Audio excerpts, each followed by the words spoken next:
আসসালামু আলাইকুম ওয়া রাহমাতুল্লাহি ওয়া বারাকাতুহু। বিসমিল্লাহির রহমানির রহিম। আলহামদুলিল্লাহি রাব্বিল আলামিন ওয়াসসালাতু ওয়াসসালামু আলা সাইয়্যিদিল মুরসালিন নবিয়িনা মুহাম্মদ ওয়া আলা আলিহি ওয়া সাহবিহি আজমাইন, আম্মা বাদ।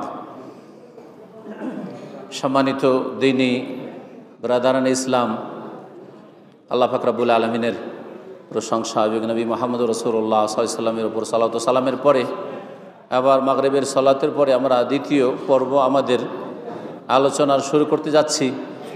আশা করব বন্ধের ওখানে বাচ্চাদের আওয়াজ হচ্ছে, যাতে করে বন্ধ হয়ে যায়। আর ভাইয়েরা যারা দাঁড়িয়ে আছেন একটু বসে যাবেন, কারণ আপনাদের আওয়াজ যদি আমাদের কানে পৌঁছে, তো বিশেষ করে আমার তো খুব কষ্ট হয়, কারণ আমার কথা আবার বলতে তখন আর বলার এনার্জি থাকে না, যার ফলে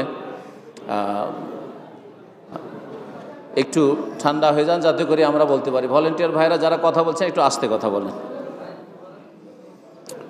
আমাদের বিষয়বস্তু যারা শুরু থেকে আছেন তারা তো জানেন, আর যারা হয়তো মাগরিবে হইতে পারে এমন কোনো ভাই এসছেন মাগরিবে, বিষয়বস্তু হচ্ছে মুসলিম জীবনে নিরাপত্তার উপায় এবং তার গুরুত্ব। উপায় সম্পর্কে বলতে গিয়ে আমি 5 নম্বর পয়েন্টে এসেছি। বলছিলাম যে সার্বিক নিরাপত্তা যদি হাসিল করতে হয় দিন দুনিয়ার ইহকাল পরকালের জীবনের প্রতিটি ক্ষেত্রের, তাহলে 5 নম্বরে যেই কাজটি আমাদের প্রত্যেককে করতে হবে সেটা হচ্ছে ভালো কাজের উপদেশ দেওয়া। যেখানে ভালো কাজ হওয়ার প্রয়োজন রয়েছে, হচ্ছে না, যদি ভালো কাজ হয় তাহলে তো উপদেশের দরকার নেই, তারাই উপদেশ দেবে। কিন্তু যেখানে ভালো কাজ হওয়ার প্রয়োজন আছে অথচ হচ্ছে না বা কম হচ্ছে, ভালো কাজের উপদেশ দিতে হবে। অন্যায় কাজ যেখানে হচ্ছে সেখানে অন্যায় কাজে বাধা প্রদান করতে হবে, অন্যায় কাজ থেকে বারণ করতে হবে। এই একটি এমন ফরিজা, ফরজ কাজ, যেই কাজটি অত্যন্ত গুরুত্ব রাখে শরীয়তে। অনেক উলামায়ে কেরামদের নিকটে আল আমরে বিল মারুফ ওয়ান নাহি আনিল মুনকার, তার দ্বিতীয় নাম হচ্ছে দাওয়া ইলাল্লাহ, আল্লাহর দ্বীনের দাওয়াত দেওয়া বা আল্লাহ পাক রব্বুল আলামিনের দিকে আহ্বান করা। তৃতীয় নাম তার আল্লাহর রাস্তায় জিহাদ করা, সর্বাত্মক প্রচেষ্টা চালানো, যার যতটা শক্তি রয়েছে। জিহাদ মানে অস্ত্র নয়, জিহাদ মানে হচ্ছে প্রচেষ্টা। জাহাদা ইউজাহিদু মানে কি? চেষ্টা করা। তো আল্লাহর দ্বীন শক্তিশালী হোক, এই জন্য সবাই আপন আপন জায়গায় থেকে সর্বাত্মক চেষ্টা চালাবেন। এটি হচ্ছে মুজাহাদা বা জিহাদ। আর এটার উচ্চ স্তর হচ্ছে যেখানে বল প্রয়োগের প্রয়োজন সেখানে তখন বল প্রয়োগ করা, যেটা কাজ হচ্ছে শাসকের, যেটা জনগণের নয়, যেটা আলেম সাহেবের না, যেটা মুফতি সাহেবের না, যেটা কোনো সংগঠনের নেতা সাহেবের না, আর কোনো আল্লামারও কাজ না, শাইখুল হাদিসের কাজ না, বরং এই কাজই হচ্ছে মুসলিম শাসকের। এই কথাটি বুঝতে গিয়ে ভুল করেছে এবং একটি আয়াত নিয়ে কিছু যুবকরা যাদের 17-18 বছর বয়স থেকে শুরু করে 25-এর মধ্যে আছে, তাদের এলমও বেশি কিছু নেই দিন সম্পর্কে, এরা অনেকে বিভ্রান্ত হয়ে থাকে। একটি আয়াত পড়ে নিল আর নিজেই সেটার সম্বোধন নিজেকে মনে করলো যে আমাকেই যেন সম্বোধন করা হয়েছে, অথচ তাকে সম্বোধন করা হয়নি। এই বিষয়টির সম্বোধন শাসককে বলা হয়েছে এবং সেখানে বেশ কিছু শর্ত লাগানো হয়েছে। সেই শর্তগুলি যদি পুরা থাকে তখন সেটা হবে। তো বলছিলাম যে ভালো কাজের নির্দেশ দেওয়া, অন্যায় কাজে বাধা দেওয়া, এইটি এমন একটি গুরুত্বপূর্ণ কাজ যে শেখ আল্লামা সালেহুল ফাওজান হাফিজাহুল্লাহ তার বেশ কিছু বক্তব্য দার্সে আমি হাজির হয়েছি, সরাসরি তার ছাত্র বলে দাবি করা যেতে পারে। তো তিনি প্রায় আলোচনাতে তিনি বলেন এই সম্পর্কে আলোচনা করতে গিয়ে যে অনেক ওলামারাই, আর কথাটি একেবারে ঠিক, অনেক ওলামারাই যেমন ইমানের 6টি স্তম্ভ বলেছেন, তেমনি ইসলামেরও 5টি নয় 6টি স্তম্ভ বলেছেন। আমাদের জানা আছে যে ইসলামের স্তম্ভ হচ্ছে কয়টি? 5টি।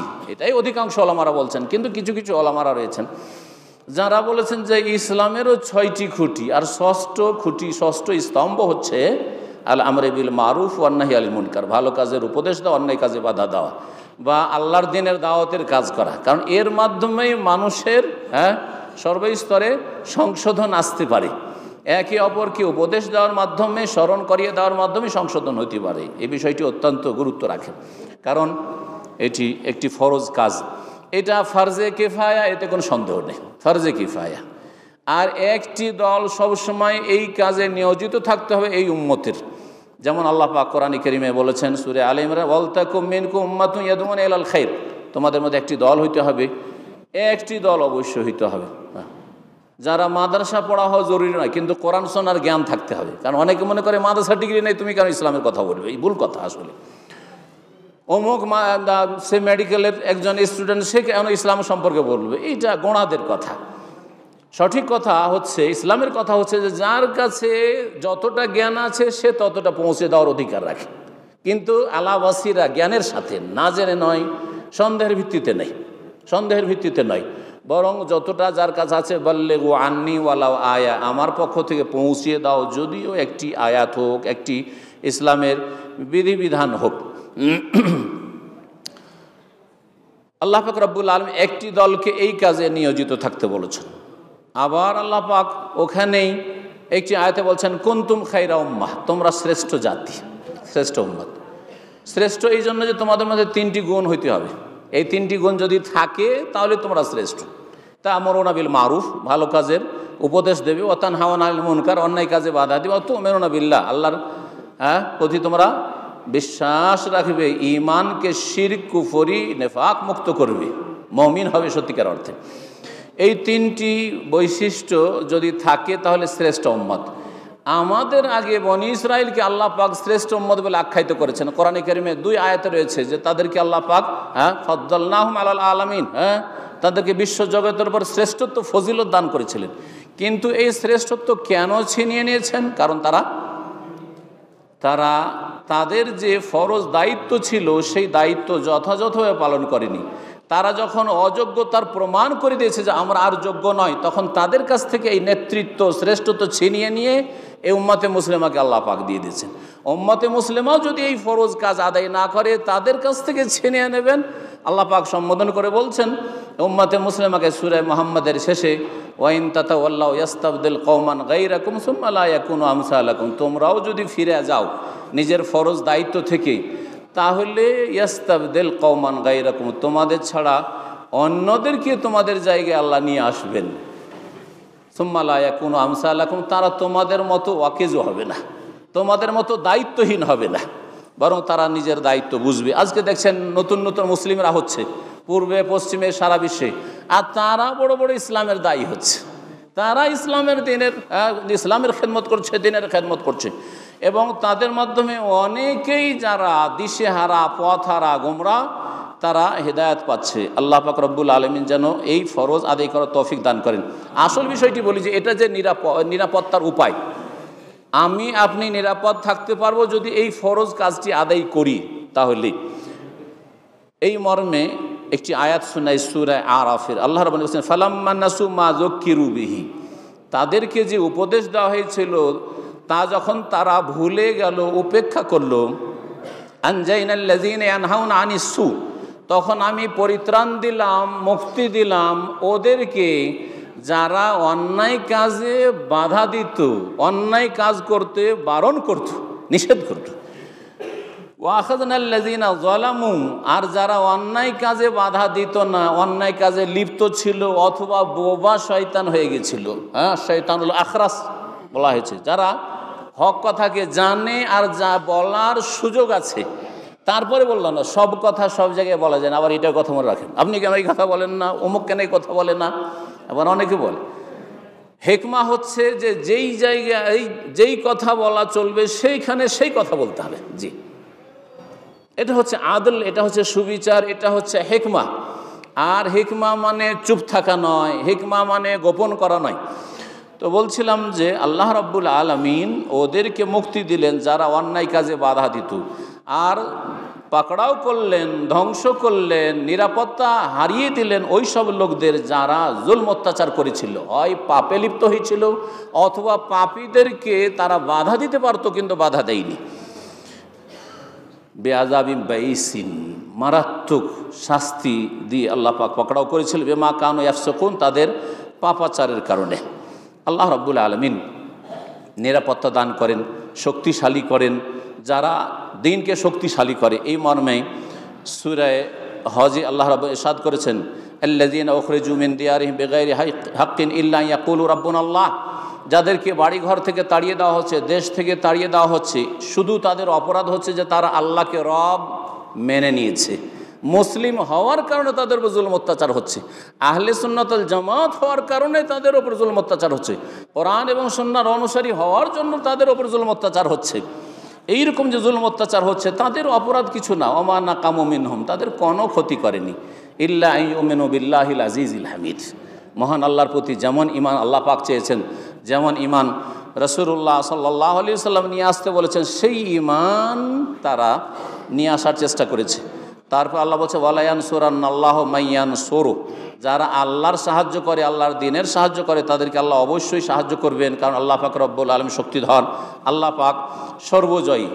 তারপরে বলছেন আল্লাহ রাব্বুল আল্লাযীনা ইন মাক্কান্নাহুম ফিল আরদ, তারা হচ্ছে ওই সব লোকেরা যাদেরকে পৃথিবীতে প্রতিষ্ঠিত করলে আকামুস সালাতা, তারা নামাজ কায়েম করবে, ওয়া আতাউজ যাকাতা, যাকাত প্রদান করবে, ওয়া আমারু বিল মারুফি, আর ভালো কাজে নির্দেশ দেবে, ওয়া নাহা আনিল মুনকারি, অন্যায় কাজে বাধা দেবে, ওয়ালিল্লাহি আকিবাতুল উমুর, আর শেষ উত্তম পরিণামের মালিক একমাত্র আল্লাহ রাব্বুল আলামিন।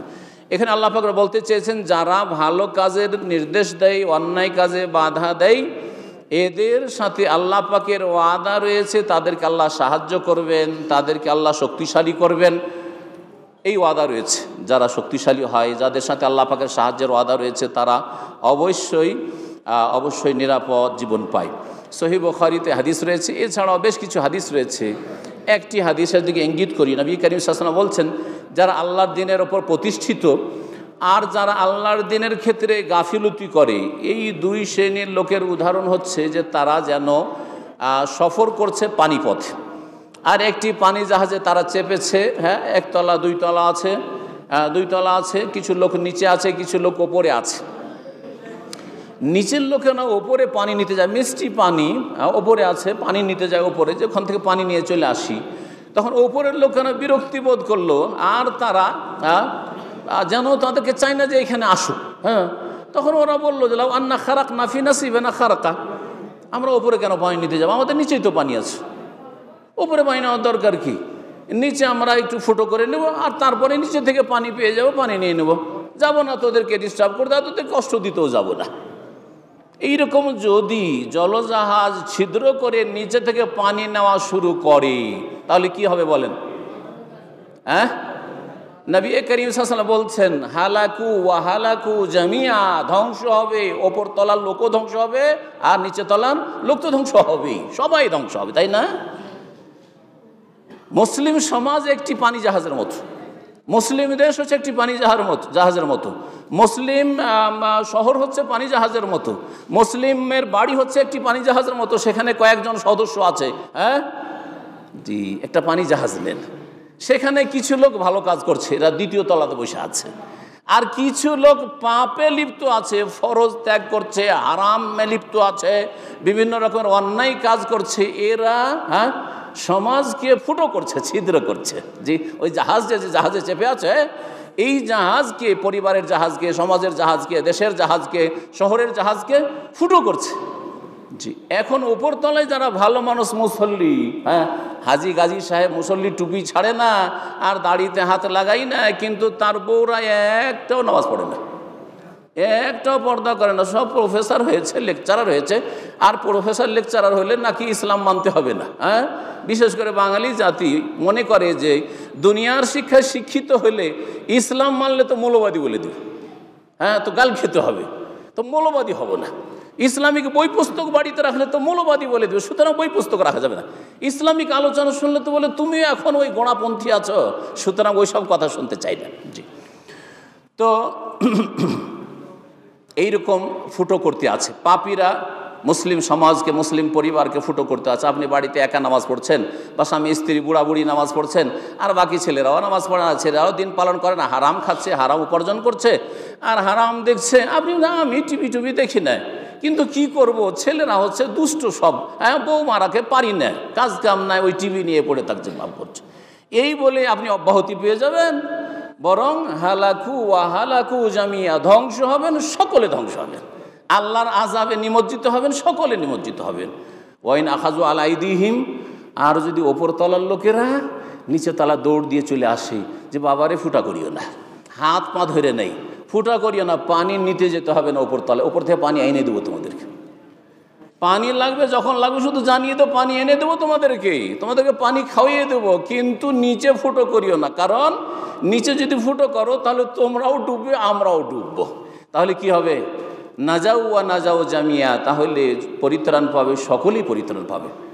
জি, ঠিক ওই রকমই যারা ভালো মানুষ তারা যদি ভালো কাজের উপদেশ দিতে থাকেন, অন্যায় কাজে বাধা দিতে থাকেন, তাহলে নাজাউ ওয়া নাজাউ জামিয়া, আল্লাহর আযাব থেকে অব্যাহতি পাবেন, নিরাপদ থাকবে, নিরাপত্তার জীবন পাবেন, সকলে পাবেন।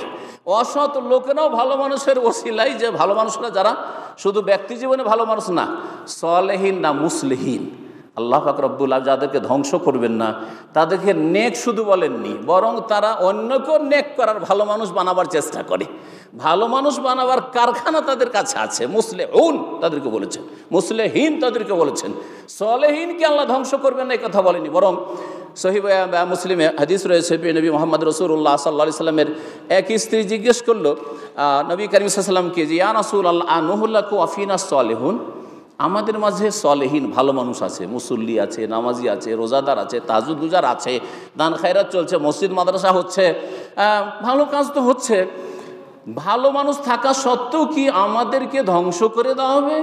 আমাদের নিরাপত্তা ছিনিয়ে নেওয়া হবে? আমাদের উপর আসমানি আযাব, জমিনি গজব আসবে, বিপদ আপদ আসবে, দুশ্মনকে চাপিয়ে দেওয়া হবে? আনুহুলাকু আফিনা সলিহুন, ভালো মানুষ থাকা সত্ত্বেও কি আমাদেরকে ধ্বংস করে দেওয়া হবে? নবী করিম সাল্লাল্লাহু আলাইহি ওয়াসাল্লাম এই কথা বলেননি যে তোমাদের মাঝে ভালো লোকের সংখ্যা যদি কিছু থাকে তাহলে আল্লাহর আযাব আসবেন, এই কথা বলেননি। বলছেন নাম, হ্যাঁ অবশ্যই ধ্বংস করা হবে। কখন? ইজা কাসুর আল খাবাসু, যখন পাপাচার বেড়ে যাবে, সেগুলিকে প্রকাশ্যে, পাপাচার প্রকাশ্যে হবে, আর তাদেরকে নিষেধ করার মতো কোনো লোক হবে না, তাদের হাত ধরে বাধা দেওয়ার মতো কোনো লোক হবে না, তাদেরকে নসিহত করার মতো লোক হবে না, তাদেরকে ভালো রাস্তা দেখানোর মতো কোনো লোক হবে না। শিরিক চলছে, এটাও ঠিক ওইটাও ঠিক, বিদআত চলছে, ভাই কি করব, যেখানে যেমন সেখানে তেমন। সৌদি আরবে সব মিলাদ টিলাদ করতাম না, সৌদি আরবে তো নামাই তো পড়তাম না, কিন্তু দেশে যেমন সবাই করছে আমি ওই রকমই করছি ভাই, আর করব কি? এখান থেকে তাওহীদও শিখলেন, সুন্নাতও শিখলেন, দেশে গিয়ে আমার রাতারাতি পাল্টিয়ে গেলেন। এইরকম যদি হন তাহলে এইরকম নেক জিন্দগি দিয়ে হবে না, অন্যদেরকেও ঠিক করতে হবে, আপনাকেও ঠিক থাকতে হবে, না হলে পাপাচার যখন বেড়ে যাবে তখন সকলেই ধ্বংস হবেন, সকলের নিরাপত্তা ছিনিয়ে নেওয়া হবে। সম্মানিত ভাতৃমণ্ডলী, 6 নম্বরে নিরাপত্তা হাসিলের উপায় হচ্ছে আল্লাহ পাকের জিকিরমুখী হওয়া, আল্লাহকে অন্তর থেকে স্মরণ করেন, শুধু মুখে মন্ত্রের স্মরণ নয়, আল্লাহকে জবানে সকাল সন্ধ্যা সবসময় স্মরণ করেন। সকাল সন্ধ্যার জিকির আজকার পড়েন, আপনি শোয়ার সময় জিকির আজকার পড়েন, ফরজ নামাজের পরে জিকির আজকার পড়েন। শাইখ ইবনে বাজ রাহিমাহুল্লাহ বলছেন, যারা এই রকম জিকিরগুলি নিয়মিত পাঠ করে, সকাল সন্ধ্যার জিকির, আর 5 ওয়াক্ত সালাতের পরের জিকির, আর শোয়ার সময় আর ঘুম থেকে উঠার জিকির, এই ধরনের যে জিকির আজ বাড়ি থেকে বের হওয়া, বাড়িতে ঢোকার, এইসব জিকির আজকারগুলি যারা করে দৈনন্দিন, তারা ওয়াজ্জাকিরিন আল্লাহ কাসীরা ওয়াজ্জাকিরাত আ'আদাল্লাহু লাহুম মাগফিরাতান ওয়া আজরান আযীমা, এই আয়াতের আওতাভুক্ত। এরা আল্লাহকে বেশি বেশি জিকিরকারী, স্মরণকারী, সুতরাং তাদের জন্য আল্লাহ পাক মার্জনা প্রস্তুত রেখেছেন এবং মহাপুরস্কার তাদের জন্য আল্লাহ পাক তৈরি রেখেছেন। সুতরাং আল্লাহ পাক যেন বেশি বেশি আল্লাহকে স্মরণ করার তৌফিক দান করেন। যেমনটা আল্লাহ চেয়েছেন অন্তর থেকে স্মরণ করা, জবান দ্বারা স্মরণ করা, অঙ্গ প্রত্যঙ্গে স্মরণ করা, ফরজ ইবাদত বন্দেগীর মাধ্যমে স্মরণ করা, সুন্নত নফল বাড়ানোর মাধ্যমে স্মরণ করা। আল্লাহ পাকের স্মরণ আছে, ভুলে যায়নি বলেই পাপ থেকে বাঁচছি, এই রকমের ইমান তৈরি করা, এগুলি হচ্ছে আল্লাহ পাকের আসল জিকির। আর জিকিরের ক্ষেত্রে বেদাতি জিকির না, বেদাতি জিকির হচ্ছে সম্মিলিত জিকির, বেদাতি জিকির হচ্ছে সুর ধরে জিকির, বেদাতি জিকির হচ্ছে আপনার অসম্পূর্ণ জিকির, ইল্লাল্লাহ ইল্লাল্লাহ, আল্লাহু আল্লাহু, হু হা হু হু, এগুলো হচ্ছে বেদাতি জিকির। বেদাতি জিকির হচ্ছে রাসূলুল্লাহ সাল্লাল্লাহু আলাইহি ওয়াসাল্লামের জিকির বাদ দিয়ে আপনার কোন জিকিরের অঙ্ক কষে নেওয়া যে এতবার পড়তে হবে। খতমে ইউনুস মানে 100 লাখ, রাসূলুল্লাহ সাল্লাল্লাহু বলেছেন যে খতমে ইউনুস মানে 100 লাখ, এতবার পড়তে হবে, তাহলে এটার নাম খতম হবে। খতমে খাজেগান রাসূলুল্লাহ সাল্লাল্লাহু আলাইহি ওয়াসাল্লাম শিখিয়েছেন, দুরুদে মাহি, দুরুদে তোনাজ্জেনা নবী সাল্লাল্লাহু আলাইহি ওয়াসাল্লাম শিখিয়েছেন, দুরুদে লাখি আর দোয়াই গঞ্জুল আস নবী সাল্লাল্লাহু আলাইহি ওয়াসাল্লাম শিখিয়েছেন। এগুলো প্রত্যেকে শিখলেন, তাহলে বোঝা গেল যে এগুলো জিকির দিয়ে কাজ হবে না, জিকির হইতে হবে, জিকির ইবাদত, এবাদত আল্লাহর হইতে হবে আর এবাদত রাসূলুল্লাহ সাল্লাল্লাহু আলাইহি ওয়াসাল্লামের তরিকায় হইতে হবে, দুটো শর্ত মনে রাখবেন। সুতরাং জিকির আজকার নেবেন প্রিয় নবী মুহাম্মদ রাসূলুল্লাহ সাল্লাল্লাহু আলাইহি ওয়াসাল্লামের তরিকা থেকে। যারা জিকির আজকার থেকে গাফিল থাকে তাদের নিরাপত্তা আল্লাহ পাক ছিনিয়ে নেন। এই মর্ম কোরআনে কারীমে আয়াত রয়েছে, ফালাম্মা নাসু মা যুক্কিরু বিহি ফাতাহনা আলাইহিম আবওয়াবা কুল্লি শাই, যখন তাদেরকে যে উপদেশ দেওয়া হয়েছিল, জিকির, তা যখন তারা উপেক্ষা করেছিল তখন তাদের জন্য সুখের দ্বার খুলে দিয়েছিলাম। হাত্তা ইযা ফারিহু বিমা উতু, যখন তারা যা কিছু পেয়েছিল তা নিয়ে খুব আনন্দিত হয়েছিল, আখাযনাহুম বাগতা, তখন আকস্মিকভাবে তাদেরকে পকড়াও করেছিলাম, এমনভাবে যে তারা নিরাশ হয়ে পড়েছিল। সুতরাং আল্লাহ পাকের জিকিরেই শান্তি রয়েছে, মানসিক শান্তি রয়েছে, শারীরিক শান্তি রয়েছে, ব্যক্তি জীবনে শান্তি রয়েছে, পারিবারিক শান্তি রয়েছে। আল্লাহ পাক তার জিকিরকারীদের মধ্যে সুন্নতি তরিকায় যেন আমরা জিকির করতে পারি, স্মরণ করতে পারি, এর যেন তৌফিক দান করেন। এর মাধ্যমেই নিরাপত্তা হাসিল হতে পারে। নিরাপত্তা হাসিলের 7 নম্বর উপায় হচ্ছে ধৈর্য ধারণ করা, এবং ধৈর্যের সাথে আর সালাতের মাধ্যমে নামাজ পড়েন, সাহায্য চান, আর ধৈর্যের সাথে যে আজকে নামাজ পড়ে আল্লাহর কাছে আজকে চেয়েছি আজকেই পেতে হবে, এই সপ্তাহেই পেতে হবে, এই মাসেই পেতে হবে, আমাকে এই সৌদি আরবেই পেতে হবে, না না না, আল্লাহ পাকের হেকমার কারণে হতে পারে যে আল্লাহ পাক আপনাকে সৌদি আরবে দেবেন না, যেটা চেয়েছেন দেশে গিয়ে দেবেন, ওটা অন্য কোনো দেশে গিয়ে দেবেন, যেখানে চাইছেন সেখানে হয়তো দেবেন না, যেই আকারে চেয়েছেন সেই আকারে অন্য ধরনের আল্লাহ দেবেন। জি, সুতরাং আল্লাহ পাক রব্বুল আলমিনের কাছে চাইতে হবে ধৈর্যের সাথে এবং সালাতের সাথে। মহান আল্লাহ ইরশাদ করেন সূরা বাকারা আয়াত নম্বর 153-তে, ইয়া আইয়ুহাল্লাযীনা আমানু ইসতাঈনু বিস-সাবরি ওয়াস-সালাহ ইন্নাল্লাহা মা'আস-সাবিরিন, তোমরা হে মুমিন সকল সাহায্য কামনা করো ধৈর্যের সাথে, ওয়াস-সালাত আর নামাজের সাথে, কারণ আল্লাহ পাক ধৈর্যশীলদের সাথে আছেন। যখন আল্লাহ সাথে আছেন তো নিরাপদ কিনা? আল্লাহ যখন সাথে আছেন তো নিরাপদ কিনা? যার সাথে আল্লাহ নেই, আল্লাহর সাহায্য নেই, সে নিরাপদ নাই। সুতরাং মনে রাখবেন যে ধৈর্য ধরতে হবে। ধৈর্যকে ওলামারা 3 ভাগে ভাগ করেছেন। আল্লাহর দিনের উপর অটলতার ধৈর্য, যেটা আমরা অনেকে বুঝি না। আল্লাহর দিনের উপর অটল থাকা, সবসময় আপনি দিনদার, এই নয় যে আপনি রমজানে শুধু দিনদার, সৌদি আরবে শুধু দিনদার, মক্কা গেলে শুধু দিনদার, এইরকম নয়। নবী করিম সাল্লাল্লাহু আলাইহি ওয়াসাল্লাম সাহাবায়ে কেরামদেরকে ধৈর্যের জন্য উপদেশ দিতেন যখন তাদের উপর জুলুম অত্যাচার হতো, এবং তাদেরকে ভবিষ্যৎবাণী করতেন। এই মর্মে বেশ কিছু হাদিস রয়েছে, তার মধ্যে একটা হাদিসের ছোট্ট একটা অংশ বলছি সময়ের স্বল্পতার জন্য। সহিহ বুখারীর, ওয়াল্লাহি নবী করিম সাল্লাল্লাহু আলাইহি ওয়াসাল্লাম বলছেন, ওই সাহাবীকে খাব্বাব ইবনুল আরত বলছেন, শাকাউনা ইলা রাসূলিল্লাহ সাল্লাল্লাহু আলাইহি ওয়াসাল্লাম, রাসূলুল্লাহ সাল্লাল্লাহু আলাইহি ওয়াসাল্লামের কাছে অভিযোগ করলাম যে ইয়া রাসূলুল্লাহ, খুব জুলুম অত্যাচার হচ্ছে, আর বরদাস্ত হচ্ছে না কাফেরদের জুলুম অত্যাচার। নবী করিম সাল্লাল্লাহু আলাইহি ওয়াসাল্লাম তাকে ধৈর্য ধরতে বললেন। যখন তিনি বললেন যে আলা তাস্তানসিরু লানা, আল্লাহর কাছে সাহায্যের জন্য দোয়া কেন করেন না, আলা তাদউ লানা, একটু দোয়া করেন, আমাদের খুব কষ্ট হচ্ছে, আর বরদাস্ত করতে পারছি না। তখন নবী করিম সাল্লাল্লাহু আলাইহি ওয়াসাল্লাম বলছেন, তোমাদের চাইতে বেশি জুলুম অত্যাচার হয়েছে বিগত যুগে। ওয়াল্লাহি, আল্লাহর কসম করে বলছি, লা ইউতিম্মান্নাল্লাহু হাযাল আমরা, আল্লাহ পাক এই দিনকে পূর্ণতা দান করবেন, শক্তিশালী করবেন। হাত্তা ইয়াসিরার রাকিবু, এমনকি একজন সফরকারী ভ্রমণকারী সানআ ইয়ামান থেকে শুরু করে হাজারামউত পর্যন্ত, সানআ উত্তর ইয়ামান আর সেখান থেকে হাজারামউত হচ্ছে দক্ষিণ ইয়ামান, এত দূর সফর করবে। লা ইয়াখাফু ইল্লাল্লাহ, আল্লাহ ছাড়া কারো ভয় থাকবে না। ওয়াযিবা আলা গানামিহি, ওয়াযিবু আলা গানামিহি, ওয়াযিবা নেকড়ে বাঘকে ভয় করবে। ছাগলের ক্ষেত্রে যে ছাগল নেকড়ে বাঘে খেয়ে না নেয়, এই ভয়টা থাকবে। আর আল্লাহ ছাড়া কারো ভয় থাকবে না, মানুষকে বলে ভয় করবে না। এইভাবে আল্লাহ পাক নিরাপত্তা দান করবে। ওয়ালাকিন্নাকুম তাস্তাজিলুন, তবে তোমরা তাড়াহুড়া করছো। ধৈর্য হচ্ছে তাড়াহুড়া না করা। আল্লাহ পাক রব্বুল আলামিন ধৈর্যের সাথে যেন আল্লাহ পাকের কাছে সাহায্য চাওয়ার তৌফিক দান করেন, এবং আল্লাহ পাক আমাদের যেন সাহায্য দান করেন, এবং আল্লাহ পাক আমাদের সাহায্য যেন দ্রুত আমাদের জন্য নেমে আসে। আল্লাহ পাক আমাদেরকে সার্বিক জীবনে সংশোধনের তৌফিক দান করেন। 8 নম্বরে যে বিষয়টি বলি নিরাপত্তার জন্য, সেটা হচ্ছে নবী করিম সাল্লাল্লাহু আলাইহি ওয়াসাল্লামের সুন্নতের আদর্শের অনুসারী হওয়া। এই বিষয়টিকে 2 নম্বরই বলা উচিত ছিল তাওহীদের পরে, কিন্তু শেষখানে বললাম। যাই হোক, সুন্নতের অনুসারী হইতে হবে। যেমন আপনাকে তাওহীদ প্রতিষ্ঠা করতে হবে, এক আল্লাহর ইবাদত বন্দি করতে হবে, তেমনি নিরাপদ জীবন চাইলে এক রসুলের তরিকায় চলতে হবে। জি, 126 তরিকায় চললে কাজ হবে না। 126 তরিকা আছে, জানা আছে না নেই? জানেন না 126 তরিকা, আর সবগুলি হক্কানি তরিকা। তাহলে ইসলামটা গেল কোথায়? হ্যাঁ, রাসূলুল্লাহ সাল্লাল্লাহু আলাইহি ওয়াসাল্লামের তরিকা গেল কোথায়? ওই সব তরিকা নিলে হবে না, মানুষের তৈরি করা তরিকা চলবে না।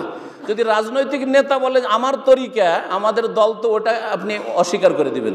আর যদি ইসলামের জুব্বা পরে আলখাল্লা পরে এসে বলে যে আমাদের তরিকা মানুষের তৈরি করা, ওটা আবার কবুল করে নেবেন, কেমন মুসলিম হইলেন আবার? হ্যাঁ, যে এই লোক বলছে তখন কবুল করছেন না, আর এইরকম বেশভূষা নিয়ে আসছে তখন আপনি মানুষের তৈরি করা তরিকা কবুল করে নিচ্ছেন। মানবরচিত বিধানের প্রশ্ন আসছে তখন বলছেন না না না না, ওইটা তো কবুল করা যাবে না। কিন্তু মানবরচিত জিকিরের কথা আসছে তখন কি করে কবুল করে নিচ্ছেন? মানবরচিত তরিকতের কথা আর মারিফতের কথা যখন আসছে তখন কি করে কবুল করে নিচ্ছেন? আল্লাহ পাক যেন বুঝার তৌফিক দান করেন।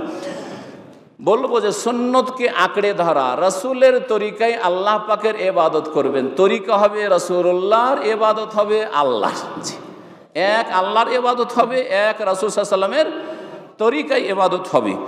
যদি এই রকম হতে পারেন সুন্নতের অনুসারী, তাহলে আল্লাহ পাক নিরাপত্তা দান করবেন। যেমন সৌদি আরবে দেখতে পাচ্ছেন, সৌদি আরবে শাইখুল ইসলাম মুহাম্মদ বিন আব্দুল ওয়াহাব রাহমাতুল্লাহ আলাইহির দাওয়াতের আগে নিরাপত্তা ছিল না। রাস্তায় মক্কা থেকে মদিনার মাঝে কোনো নিরাপত্তা ছিল না। কত যে হাজিদের প্রাণ গেছে, আর লুটপাট হয়েছে, আর মানিজ্যত গেছে, আল্লাহ পাক ভালো জানে। আর কত রকমের যে এখানে ফিতনা ফাসাদ ছিল। কিন্তু যখন তৌহিদের দাওয়াত প্রতিষ্ঠিত হইল, রাসূলুল্লাহ সাল্লাল্লাহু আলাইহি ওয়াসাল্লামের সুন্নাত প্রতিষ্ঠিত হইল, শিরক বিদআত নির্মূল হইল আল্লাহ পাকের ফজল ও করমে এবং শাইখুল ইসলাম মুহাম্মদ বিন আব্দুল ওয়াহাব রাহমাতুল্লাহ আলাইহির দাওয়াতের বরকতে, এবং এই দাওয়াতের যে পৃষ্ঠপোষকতা করেছিলেন আলে সৌদ ইমাম মুহাম্মদ বিন সৌদ রাহিমাহুমুল্লাহ জামিআন, এর বরকতে আল্লাহ পাক এত নিয়ামত দান করলেন, ধন সম্পদের নিয়ামত, পেট্রোলের নিয়ামত, হ্যাঁ, তারপরে নিরাপত্তার নিয়ামত, সব রকম নিয়ামত আল্লাহ পাক দান করেছেন। আল্লাহ পাক যেন সেটাকে টিকিয়ে রাখার সকলকে তৌফিক দান করেন। বলছিলাম যে বিদআত করলে নিরাপত্তা হারিয়ে যায়, সুন্নতের অনুসরণ করলে নিরাপত্তা কায়েম থাকে। এই মর্মে সূরা নূরের আয়াত নম্বর 63 দিয়ে আমার আলোচনা শেষ করতে যাচ্ছি। আল্লাহ পাক ইরশাদ করছেন, ফালিয়াহযারিল্লাযীনা ইউখালিফুনা আন আমরিহি আন তুসিবাহুম ফিতনাতুন আও ইউসিবাহুম আযাবুন আলীম। তারা যেন সতর্ক সাবধান হয়ে যায়। আল্লাহ বলছেন, ফালিয়াহযারিল্লাযীনা ইউখালিফুনা আন আমরিহি, যারা রাসূলুল্লাহ সাল্লাল্লাহু আলাইহি ওয়াসাল্লামের কথার নাফরমানি করে, বিরুদ্ধাচরণ করে, তারা যেন সতর্ক সাবধান হয়ে যায়। কি থেকে? আন তুসিবাহুম ফিতনাতুন, হয় তাদের ওপর ফিতনা আপতিত হবে, আও ইউসিবাহুম আযাবুন আলীম, অথবা তাদের উপর মর্মান্তিক শাস্তি নেমে আসবে। আব্দুল্লাহ বিন আব্বাস রাদিয়াল্লাহু তাআলা আনহু বলছেন এই আয়াতের তাফসিরে যে ফিতনা হচ্ছে দুনিয়ার বালা মুসিবত, আর আযাবুন আলীম হচ্ছে মওতের পরের আযাব, কবরের আযাব, বিচার দিবসের আযাব, জাহান্নামের আযাব। আল্লাহ পাকের এই আখিরাতের আযাবকে বলা হয়েছে আযাবুন আলীম, আর ফিতনা বলা হয়েছে দুনিয়ার বালা মুসিবত। হ্যাঁ, গৃহদ্বন্দ্ব, গৃহযুদ্ধ, আপোষের লড়াই, কলহ বিবাদ, অশান্তি, অথবা কাফের শত্রুদেরকে মুসলিমদের উপর চাপিয়ে দেওয়া, অথবা আসমানি গজব, জমিনি গজব, নিরাপত্তাহীনতা, এ সমস্ত আযাবকে ফিতনা শব্দটি কোরআনে কারীমের শামিল। আন তুসিবাহুম ফিতনা, সাবধান হয়ে যাও, রাসূলের নাফরমানি করলে কি হবে? ফিতনা নেমে আসবে, ফিতনায় লিপ্ত হবে, নিরাপত্তা হারিয়ে যাবে। আল্লাহ পাক রব্বুল আলামিন যেন আমাদের নিরাপদ জীবনযাপনের তৌফিক দান করেন, এবং নিরাপদ জীবনের জন্য যে কোরআনী হিদায়াত রয়েছে, দিক নির্দেশনা রয়েছে, তা ফলো করার তৌফিক দান করেন। রাসূলুল্লাহ সাল্লাল্লাহু আলাইহি ওয়াসাল্লামের যে দিক নির্দেশনা রয়েছে তা ফলো করার তৌফিক দান করেন। আমি 10টি পুরা করার কথা বলেছিলাম, সেই জন্য সংক্ষেপে 10টি আর 2টি পয়েন্ট বলে দিচ্ছি। একটি হচ্ছে, যদি নিরাপদ জীবন চান তাহলে ভালো কথা বলবেন, সহজ কথা এটা, ভালো কথা বলবেন, মানে মন্দ কথা বলবেন না। দলিল আল্লাহ পাক রব্বুল আলামিন বলছেন ওই 3টি আয়াতে, যে সুন্নতি খুতবায় 3টি আয়াত পাঠ করা হয়েছে, তার একটি আয়াতে রয়েছে ইয়া আইয়ুহাল্লাযীনা আমানুত্তাকুল্লাহ ওয়া কুলু কাওলান সাদীদা। আল্লাহ কি বলছেন? কুলু কাওলান সাদীদা, সঠিক কথা বলবে, সঠিক কথা বলবে। এতে কি হবে? ইউসলিহ লাকুম আমালাকুম, তোমাদের কাজগুলিকে সুষ্ঠুভাবে আল্লাহ পরিচালিত করবেন। এর মধ্যে কি নিরাপত্তা পড়ে না? বিবাহের সময় এই আয়াতগুলি পড়া হয়, সুন্নতি খুতবায় পড়া হয় কি হয় না? স্বামী স্ত্রী, নতুন মেহমানকে বাড়িতে নিয়ে আসছেন, আপনি পাত্রী নিয়ে আসছেন, হ্যাঁ, যদি আপনি ঠিক কথা স্ত্রীর সাথে বলেন, আর আপনার স্ত্রী যে নতুন মেহমান এসে সেও যদি আপনার সাথে ঠিক ঠিক কথা বলে, মিথ্যার আশয় না নেয়, ধোকা দেওয়ার চেষ্টা না করে, আপনি তাকে ধোকা দেওয়ার চেষ্টা না করেন, আপনি খেয়ানত না করেন, এদিকে বিয়ে করে রেখেছেন, ওইদিকে আবার অন্য কোথাও তাল দিচ্ছেন, স্ত্রী এদিকে আপনার বিবাহ বন্ধনে এসছে, আবার ওইদিকেও কোথাও কারোর সাথে কোনো ফ্রেন্ডের সাথে তাল দিচ্ছে, টেলিফোন যোগাযোগ রাখছে, এইসব যদি করে তাহলে আল্লাহ অবস্থা বিগড়ে দেবেন, খারাপ করে দেবেন। ইউসলিহ লাকুম আমালাকুম হবে না। কৌলু কাউলান সাদি, সঠিক কথা বলো, সঠিক কথা বলো। জীবনের প্রতিটি ক্ষেত্রে এইরকমই বাপ মায়ের সাথে যদি ঠিকভাবে কথা বলেন তো বাপ মায়ের সাথে সম্পর্ক ঠিক থাকবে। বাপ মা যদি ছেলে মেয়েদের সাথে ভালো কথা বলেন তাহলে সম্পর্ক ঠিক থাকবে। মালিকের সাথে কফিলের সাথে যদি ভালো কথা ঠিক কথা বলেন আর ঠিকভাবে কাজ করেন তাহলে সম্পর্ক ভালো থাকবে। এইভাবে জীবনের প্রতিটি ক্ষেত্রে আপনার এমন একটা কথা বলে দিলেন, ইসলামের কোনো খিদমত করলেন না, আপনি মেহমানখানায় চলে গেলেন, মেহমানখানায় চলে গেলেন, 20 বছরের জন্য 10 বছরের জন্য চলে গেলেন, তাহলে কাউলান সাদিদা না বলার কারণে এই নিরাপত্তাহীনতা, এই বালা মুসিবত নেমে এসেছে। আশা করি ইঙ্গিত যথেষ্ট জীবনের প্রতিটি ক্ষেত্রে দিক নির্দেশের জন্য। 10 নম্বরে যে বিষয়টি বলবো সেটা হচ্ছে যে ভালো কাজ করবেন, ভালো কথা বলবেন। বলবো 9 নম্বরে, 10 নম্বরে ভালো কথা বলবেন। কি বললাম? ভালো কাজ করবেন। সূরা হজের একটি আয়াত রয়েছে, শেষ দিকে রয়েছে একেবারে, আল্লাহ পাক ওই আয়াতটিতে বলছেন যে ওয়াফআলুল খাইরা লাআল্লাকুম তুফলিহুন, ভালো কাজ করিয়েন, যে কোনো সময় মানুষের কল্যাণ করার চেষ্টা করিয়েন, হিংসা করিয়েন না, শত্রুতা করিয়েন না, কাউকে ঠেকাবার চেষ্টা করিয়েন না, ক্ষতি করার চেষ্টা করিয়েন না, সবসময় উপকার করার চেষ্টা করেন, অপকার করবেন না, ভালো করার ওয়াফআলুল খাইরা, মুসলিম হোক অমুসলিম হোক সকলের ভালো চান আপনি। অমুসলিমের ভালো চান সেজন্য ইসলামের দাওয়াত দেবেন। যে শিরক করে মুসলিম কবর মাজার যায় তার ভালো চান, কল্যাণ চান, দুনিয়া আখিরাতের জান্নাতে নিয়ে যেতে চান, সেই জন্য তাকে তাওহীদের দাওয়াত দেবেন। বিদআতির ভালো চান সেই জন্য তাকে সুন্নতের দাওয়াত দেবেন। জি, এইরকমই বেনামাজির ভালাই চান সেই জন্য তাকে নামাজ পড়ার দাওয়াত দেবেন। হারাম যারা খায় তাদের কল্যাণ চান দুনিয়া আখিরাতের, সেই জন্য তাকে হালাল রুজির দাওয়াত দেবেন। এইভাবে যে কোনো ভালো কাজ করলে কি হবে, লাআল্লাকুম তুফলিহুন, তোমরা সফল কাম হতে পারবে, কামিয়াব হতে পারবে। আল্লাহ পাক রব্বুল আলামিন যেন আমাদেরকে ভালো কথা শোনার তৌফিক দান করেন, ভালো কথা মেনে চলার তৌফিক দান করেন। আল্লাহ পাক ভালো কথায় যেন বরকত দান করেন। আল্লাহ পাক রব্বুল আলামিন যেন দুনিয়া আখিরাতের সার্বিক কল্যাণ আমাদেরকে দান করেন। আল্লাহ পাক রব্বুল আলামিন যাদেরকে হেদায়েত দান করে দিয়েছেন তাদেরকে হেদায়েতের উপর যেন ইস্তিকামা, অটলতা দান করেন। আর যারা হেদায়েত থেকে দূরে সরে রয়েছে শিরক বিদআতের মাধ্যমে অথবা ফরজে ঘাটতি করার মাধ্যমে, হারামে লিপ্ত থাকার মাধ্যমে, তাদেরকে আল্লাহ পাক যেন হেদায়েত নসিব করেন। আল্লাহ পাক সকলকে জান্নাতের পথে চলে আসার যেন তৌফিক দান করেন। সারা দুনিয়ার মানুষকে আল্লাহ পাক যেন হেদায়েতের রাস্তা দেখিয়ে দেন। আল্লাহ পাক আমাদেরকে যেন ভালো রাস্তা খোলার তৌফিক দান করেন, মন্দ রাস্তা বন্ধ করার তৌফিক দান করেন। সুবহান রাব্বিকা রাব্বিল ইজ্জাতি আম্মা ইয়াসিফুন ওয়া সালামুন আলাল মুরসালিন ওয়াল হামদুলিল্লাহি রাব্বিল আলামিন।